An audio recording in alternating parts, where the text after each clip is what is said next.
Hi, my name's Sam Passmore. I'm the Head of Creative at the Infinite Creative Centre. I'm here to show you behind the scenes of our virtual production shoot for the Into the Infinite Showcase. The Into the Infinite Showcase is our chance to show off our games in a really immersive way. Virtual production allows us to use an absolutely ginormous screen to really immerse and envelop the actors and the viewers at home into the games that we're showing off. This one's over 30 metres wide and has over 800 different panels to make up this massive screen. The focus this year is all about immersion. So video games do immersion really well, and we want to bring that into real life, having the real sets, real practical props and sets, then merge them together is what it's all about. The size of this space really allows our hosts and the devs to walk through the space as if they're really there, and it makes it immersive for the viewers watching it. Pre-production for this is really important, and it takes dozens and dozens of people building the Unreal scenes, people building the actual physical sets and props. Unreal Engine is used in virtual production because it's a super flexible tool, and it also offers a great amount of fidelity. Using virtual production and Unreal Engine make changes on the fly. So if, for example, the weather's not quite right, or the sun's in the wrong place, or that rock isn't quite where we want it to be, we can move that stuff around in real time. It takes a lot of computing power to make this happen, and all these people coming together and with their technical expertise to make Unreal look this good on a screen this good is really impressive. My name is Anthony Krautz. I'm the head of marketing for the Level Infinite brand. This year's showcase is really special to us. We're entering our third year, and every year we're being able to expand what we're delivering to our gamers and our audience. You know, we have some very great studios, and they've been working really hard and delivering the all-encompassing experiences that the Level Infinite brand always promises. You know, this year's showcase, getting the behind the scenes, more in-depth insights about what's coming up, why it's special, hearing directly from our game developers themselves, and hearing their vision and getting a better understanding of what the game is going to deliver. Okay,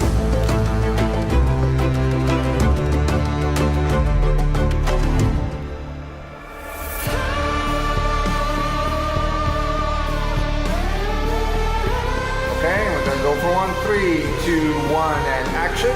We've been busy updating the game weekly, sometimes daily, since launch.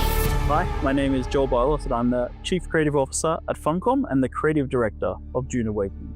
The Level Infinite showcase from last year for Dune Awakening was brilliant. We really enjoyed it. We enjoyed being a part of it. I think visually the set captures almost everything that should be there for an Arrakis set. Of course, it's probably not quite as hot, and certainly I won't get eaten by a sandworm while on set. We knew that it needed to feel oppressive to players through the systems design. The way that you have to stick to the shadows and avoid the heat of the sun. The way that you hear the sandworm rumbling through the sand in the distance, the way that you feel this tension as you play. And I think that that tension actually allows people to feel immersed in the world, that they are a part of the world, and that the world feels like it lives even when they're not around.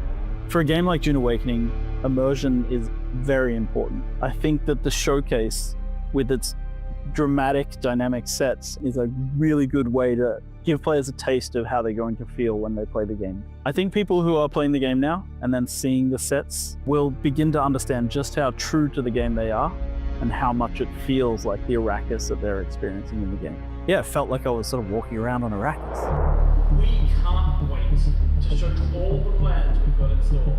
Generally, our design rule at Funcom for the game is make your designs fit Dune, do not make Dune fit your design. So generally, we start from finding the phrases in the book about the system or feature that we're going to work on, and then we try to find a way to be as true to that as possible while maintaining fun, which tends to be quite a difficult challenge, so we have to iterate on the features until we get them right.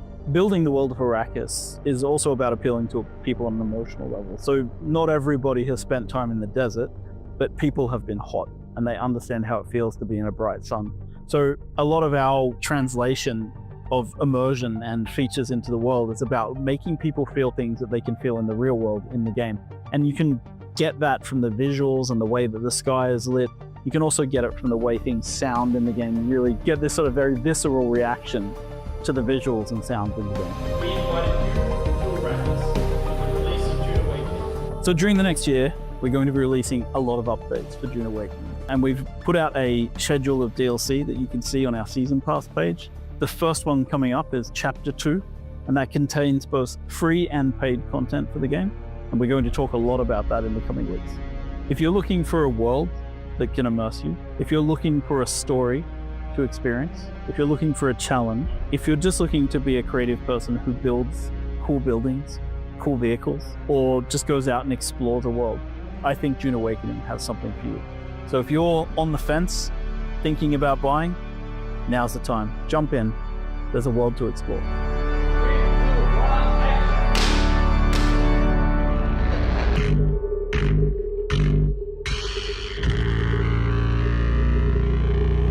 Hello everyone, my name is Timon Smektała and I'm franchise director for Dying Light. So when I was coming here to the studio, I basically wasn't sure what to expect. I saw some prototypes, I saw some screenshots, but what I have found here really blew my mind. It's an amazing stage. I think it really gives honor to how beautiful and immersive our game is. What I really like about the set is that there are some things that are physical and some things that are virtual, but all of them bring the world of Dying Light, the beast, to life. You can see details basically taken from the game, both like objects, not moving objects, but also our enemies, zombies, and it really creates a very immersive experience. Basically, you feel like you are inside a video game, and this is something really amazing. You basically stand on the stage and you have a zombie next to you, and it looks so real that you can really get scared.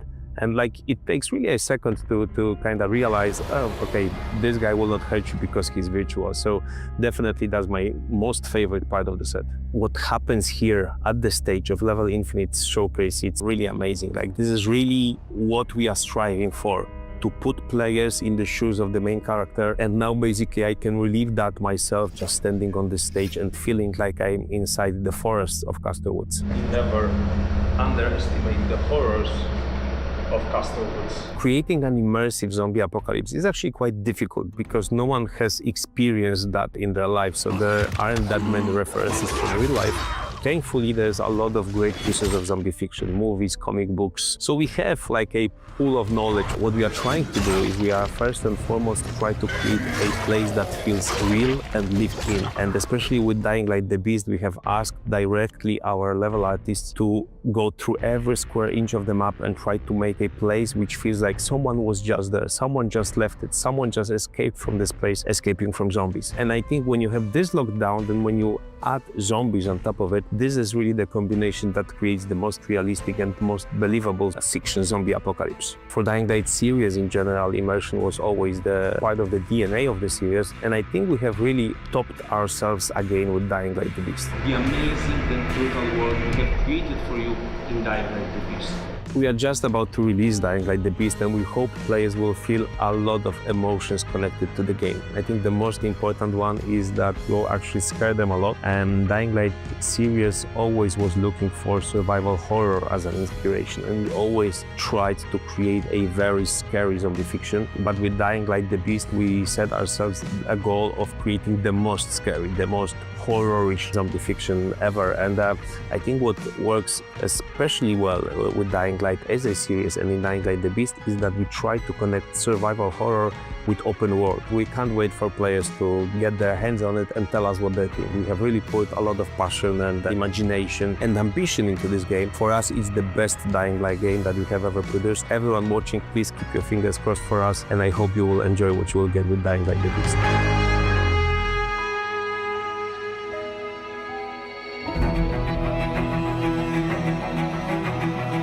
Our games cover all the spectrums of gaming, all the different genres, all the different platforms. And just being immersed in that, we think the showcase delivers that to gamers everywhere. The message we're trying to send to the audience and our gaming communities everywhere is our commitment to delivering on a promise of bringing unique experiences and making sure that our developers have that opportunity to share their vision. You know, Gamescom is a special event. You know, it's the largest consumer gaming show in the world, but it also kind of reinforces why we're in this industry, to give those fans, those gamers, great experiences. It reinforces kind of what we're doing as a brand. The next year of Level Infinite is really about growth and expansion. You know, we've already been able to establish a front line of consistent good content. Now we're looking to expand upon that.